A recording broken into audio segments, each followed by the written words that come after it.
Evening. People are dying in 3 separate wars in Africa tonight, 2 of them in areas where the disputes are fairly well known, the third in a place most of us had barely heard of until yesterday. They're fighting in Zaire, the old Belgian Congo, over control of Shaba province, formerly called Katanga, an area rich in copper and in bloody disputes. There have been no authoritative casualty reports since rebel forces crossed over the border from Angola Sunday, but the dead are believed to already number in the hundreds. In southern Africa, black guerrillas in Rhodesia are still fighting troops of the new white-black transitional government. An estimated 9,000 people have died in that fighting over the last 6 years. An announcement yesterday said 50 civilians caught in a crossfire were added to the death list on Sunday. The third place where people are shooting at each other is the Ethiopian province of Eritrea, which, unlike Zaire and Rhodesia, has seldom been in the news before, despite the fact that its war has been going on for nearly 17 years. The conflict is between Eritrean guerrillas who want independence and the government of Ethiopia determined they won't get it. Ethiopia reportedly has just launched a major offensive against the guerrillas. Some 40,000 Ethiopian troops are supposed to be involved, supported by Russian and Cuban advisors, planes, and other military equipment. It promises to be a long fight, a bloody fight, with only a bitter end, regardless of who wins. Tonight, with an extended film report from inside the Eritrean independence movement, a look at this little-known area and its war, and some geographical points for reference purposes. First, Eritrea is the northernmost province of Ethiopia, Ethiopia's only link to the Red Sea, the strategically important Red Sea. The heaviest fighting so far has been around the city of Asmara, which, though held by the Ethiopians, has been completely encircled by the rebels for several months. The other crucial war zone is here at the port city of Mazawa, and it is here that our film opens. BBC reporter Simon Dring spent 5 weeks with the Eritrean rebels earlier this spring. More than 6,000 Ethiopians are trapped in the city's naval base and port area. Isolated by several hundred yards of open sands, it's almost impossible to break out. But the guerrillas have failed to overrun them for exactly the same reason. A battle that has already left more than 4,000 dead and wounded has become a stalemate. Do you like to watch them? Yeah, we see them all the time. So what? We see them. And we don't care until the final time that we'll be ready to hit them. And we know we are going to hit them very hard. And you think that a Kalashnikov, a few grenades, and your determination is enough to overcome the obstacles, the Russian equipment, the tanks, the artillery? Yes, it's the will of the man that fights such kind of wars. It's not really the sophistication of the weapons. In Eritrea, the armor is for show. Russia's support of Ethiopia has to date done little more than provide the guerrillas with some unexpected garnishing for their victory celebrations. And there have been plenty of those over the past few months. These Soviet tanks, some with less than 50 miles on the clock, are now part of the Eritreans' 1st Armored Brigade. The guerrillas admit that they're unlikely to use them in battle, but what better for morale, they add, than to be able to parade them under the noses of the enemy. Extraordinary confidence and an admission of defeat, but not perhaps without good reason. The EPLF now has more than 30,000 fighters under arms. But the threat is all too apparent. For 3 months now, a Russian naval task force has been keeping the Ethiopians in Massawa alive, and the guerrilla positions under regular bombardment. If it isn't from the ships, it's from the artillery and the planes.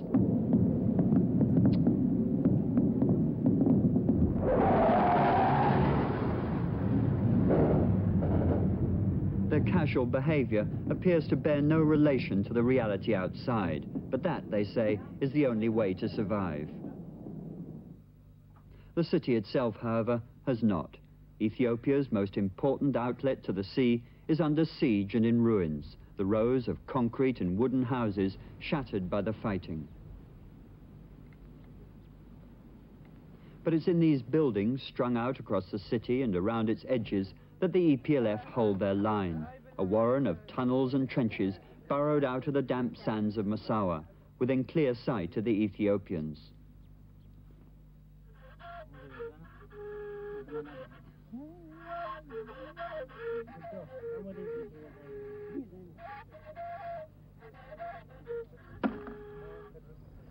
Railway sleepers provide a solid enough roof, but the preoccupation is not with the war.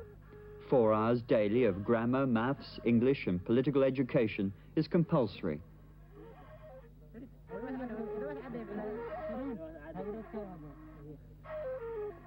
Their protection, the discipline that appears to maintain their morale under the most appalling conditions, is the leading of as normal a life as possible.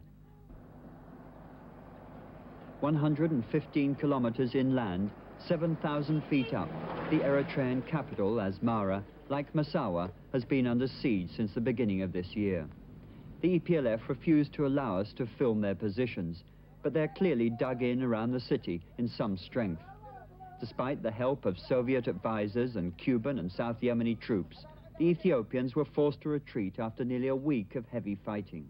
Still, the dead remain unburied, but the Eritreans are only too well aware of the response that their success will bring. From the Ethiopians' previous allies, American F-5s. From their new friends, Russian MiGs. This city of 250,000 people may be under siege, but it's rapidly being built into a formidable fortress. A Soviet airlift that involves 20 or more flights a day has been underway since last month. New armor, food and fuel for a garrison that now numbers some 20,000 men. But the guerrillas still manage to infiltrate behind the Ethiopian lines. How much are you able to operate inside Asmara itself? For example, in the past months, we were in need of a film projector, for the cultural show. So we went in cinema hall, the biggest one, and we just took it, or we pillaged it. In the middle of the night? In the middle of the night. In the daytime. In the daytime? Yeah, in the daytime. No such deception is needed in the Sudan. North, across the mountains and deserts, the supply lines of the Eritrean People's Liberation Front begin. Graham Greene would have it no other way. The colourful but somewhat conspiratorial atmosphere of this Red Sea port provides the perfect setting for a guerrilla operation. While largely dependent on its own resources, the EPLF is still forced to buy much of its basic food stocks, medicine and fuel from outside. Port Sudan is the headquarters of the Eritrean Relief Association. It handles no guns, just food, donated or bought with funds from Arab friends and trucked back across the deserts to Eritrea. How much of your supplies actually pass through the Sudan? Supplies which come for the Eritrean Relief Association, actually most of it comes through the Sudan. Are there any restrictions imposed upon you by the Sudanese, or do they just turn a blind eye to what you're doing? Actually, I wouldn't say they turn a blind eye. They know what we are doing. This is a humanitarian activity, so they really help us.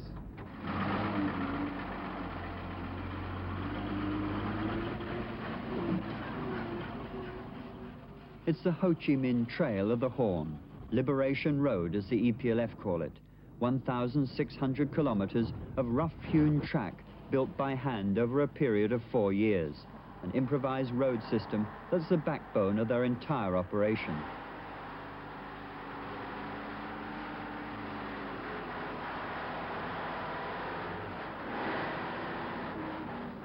More than 1,000 lorries, nearly all of them captured from the Ethiopians, keep the supplies coming. They move mostly at night or under the cover of cloud. There is a constant threat of air raids, even in the more remote mountain areas. Scattered along its entire length is a network of repair shops, underground garages and camouflage fuel dumps.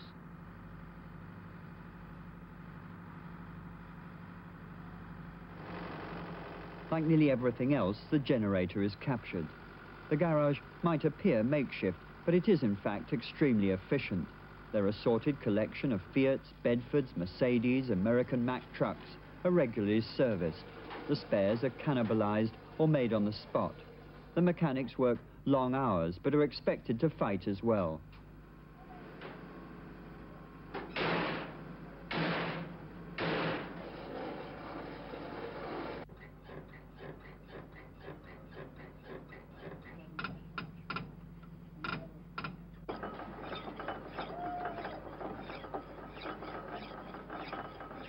Where did you get this machine from?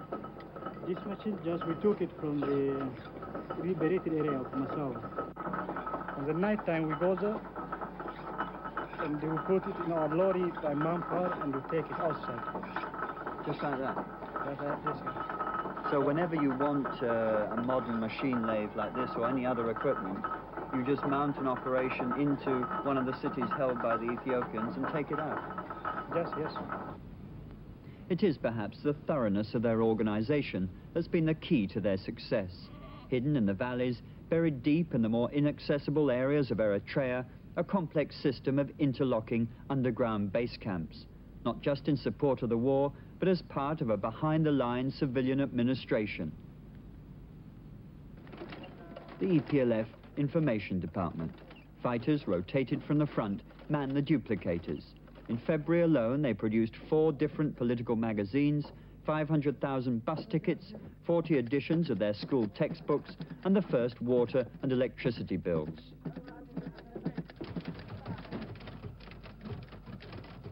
Not a mile or so away, a typing school, currently training 10 new typists a week. And they have to learn to type in English and Arabic as well as their own language, Tigrinya. And part of the same camp, a carpentry shop. It has 30 skilled carpenters, many of them taught after they had joined the front. They repair and renovate rifles, again mostly captured.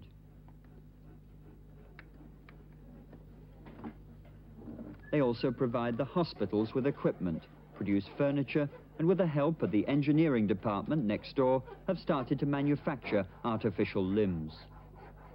Like everybody else in the support camps, they work from 6 to 11 in the morning and 4 to 7 in the afternoon, and are expected to go through at least 6 months of military training first.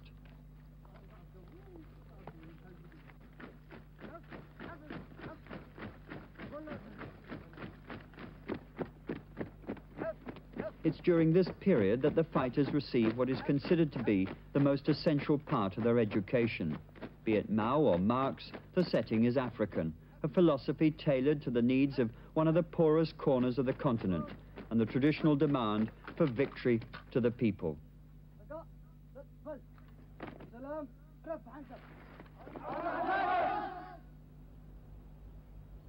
Much colonial blood has been spilt in Eritrea. It was the British, helped by Sudanese and Indian troops, who drove out the Italians during the Second World War, who stormed the same Italian-built fort outside the city of Keren that the EPLF captured from the Ethiopians last year. For the Ethiopians, it was the loss of the second largest city in Eritrea and the end of their effective administration in the province. Ironically, the site of another Italian defeat was also the scene of an Ethiopian one only a few months after Keren. 100 years ago, 500 Italians were killed around this hill. In December last year, 1,500 Ethiopians died here. Now it's the Ethiopians who are colonizing Eritrea, argues the EPLF. Certainly, there is much eyewitness evidence to support guerrilla claims of the killings of large numbers of men, women and children in the ruined villages around Asmara. The sound of firing still haunts them. The Eritreans do have some claim to self-determination. They were annexed by Ethiopia in 1962.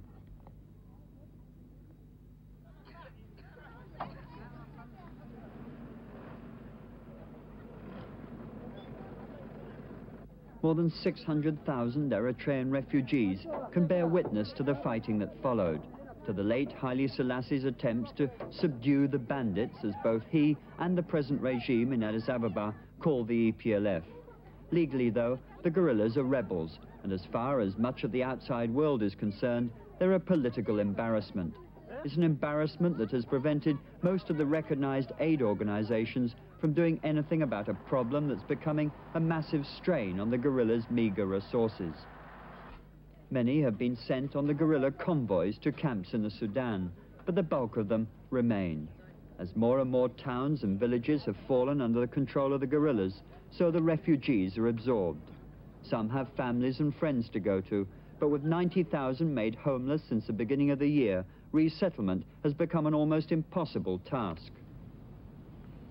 They set up home where and when they can, in deserted railway sidings and in the camps abandoned by the Ethiopian army. The EPLF provide them with flour and medical help. More than 1,500,000 people were treated last year alone in their 4 main hospitals and by their 500 barefoot doctors. All our house, he says, all that we had was burnt during the fighting for Massawa, and now we are waiting for help and to start a new life. Some kind of a normal life does, in fact, exist for a large majority of the 3 million people of Eritrea. Keren, with its population of 32,000, feels the pinch of war, but in the 9 months since it was taken by the EPLF, it boasts more public services than the Ethiopians can offer in Asmara. Its markets are full, and although there are serious problems of unemployment, the EPLF has at least established an efficient administration.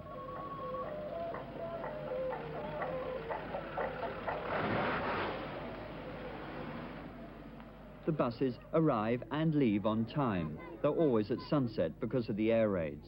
The tickets from the information department are bought and checked, each passenger's luggage handled with care.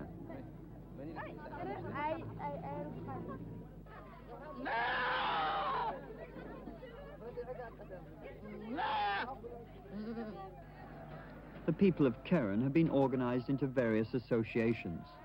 There are work parties like these students returning from gathering wood. They're the groups that are supposed to lay the democratic foundations for the Eritrea of the future. It's entirely voluntary, but perhaps those on the outside feel a certain amount of social draft.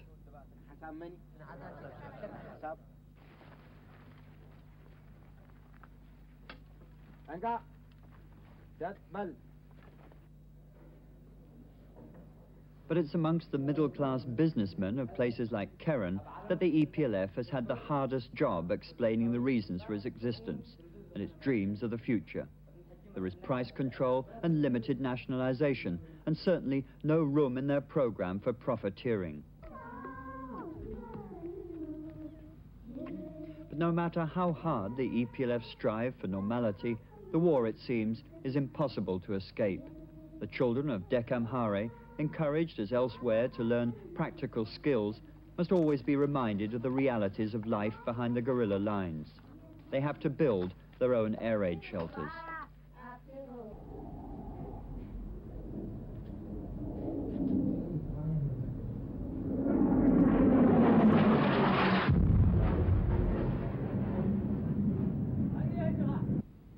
The Ethiopians, it appears, will never accept anything less than victory in Eritrea, even though more than 6,000 Ethiopian regular soldiers are now prisoners of the EPLF. The problem for the EPLF is that the Ethiopians refuse to recognize that the prisoners even exist, although the International Red Cross has already been provided with their names, addresses and ID cards. The government in Addis Ababa has bluntly refused to discuss the matter, and it appears politically impossible for the Red Cross to act independently.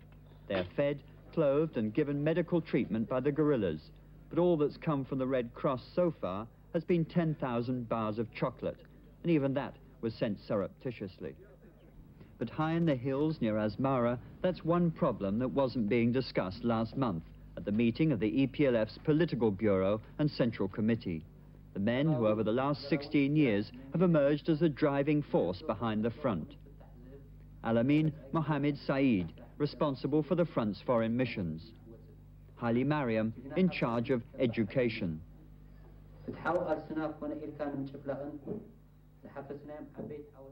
Mohammed Ramadan Noor, the front's general secretary. Now we know that according to our intelligence, we know that the Ethiopians, the plan of the Ethiopians, that after they have changed the situation in Ogaden front, that they are planning to have or to concentrate on the northern front. But it's true, it may have certain effect in the situation, but this does not mean that it could change the whole situation against our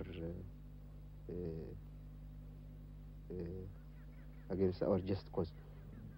Well, does that mean that as an army that you're prepared and ready to face the full force of an Ethiopian offensive with its Russian tanks, planes, artillery, perhaps even Cuban combat troops? Are you prepared to face that?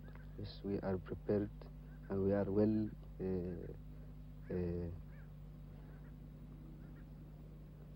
well prepared and ready to face such offensive. And you think you could contain it? Yeah, sure. Again, that film was done by the BBC and shown originally on its Panorama program. The reporter was Simon Dring. Now for some update perspective from an American congressman with a lot of knowledge about and interest in what's happening in Eritrea and Ethiopia. He's Congressman Paul Zongas, Democrat of Massachusetts. He was a Peace Corps volunteer in Ethiopia at one time and more recently visited Ethiopia as part of a congressional fact-finding mission to the Horn of Africa. Congressman, you and your colleague on that trip, Congressman Don Bonker, said in January in the opening sentence of your report, and I quote, "Nowhere in Africa is there more potential for major instability and violence than in the Horn." And Eritrea was clearly one of the problems you had in mind, was it not? That's right. It was the obvious issue after the Ogaden. Yeah. Look, we just heard the Eritrean view of their situation. You've talked to the Ethiopians. Why do they feel so strongly that Eritrea belongs to them? Interestingly, during the film, the distinction between Ethiopia and Eritrea was made very clearly.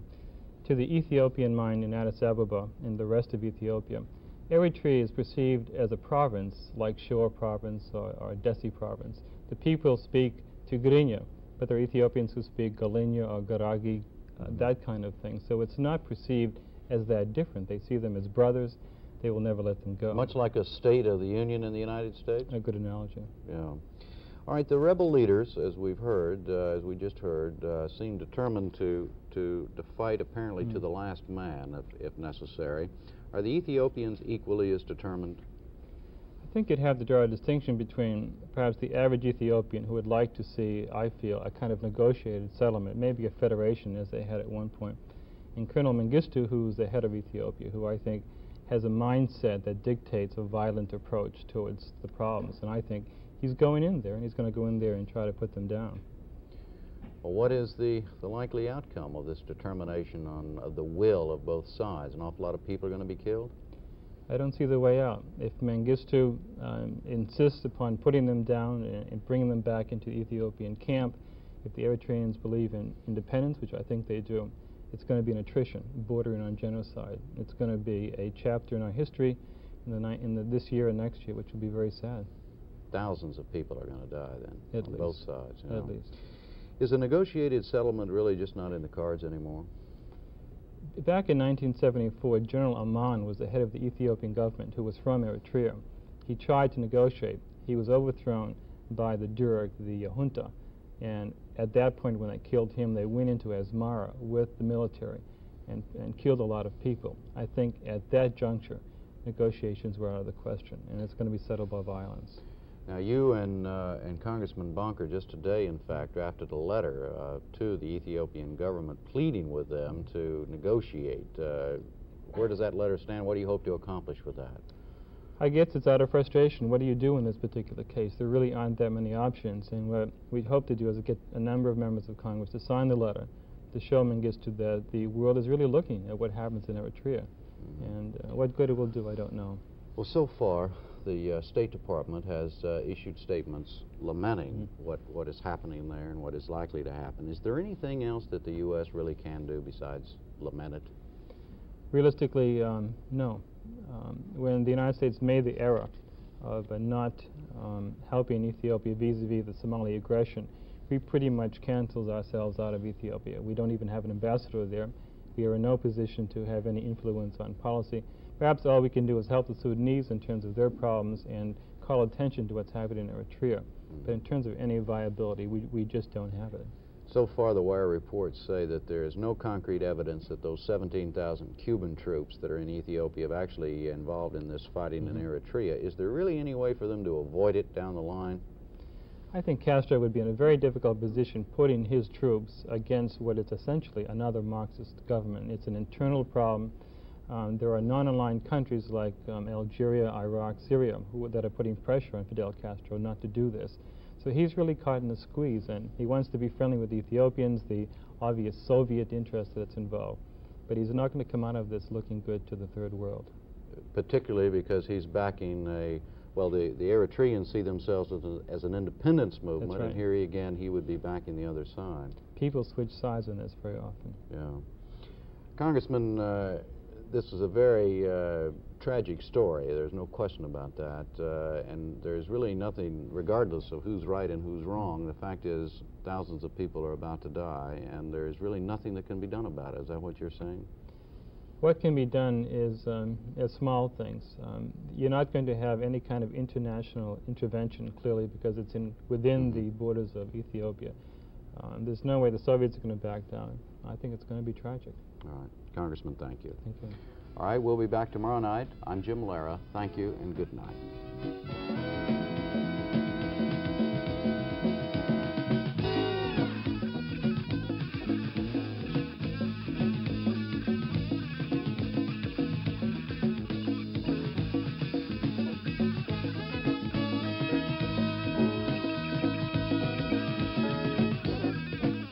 For a transcript, send $1 to the MacNeilLehrer Report, Box 345, New York, New York, 10019.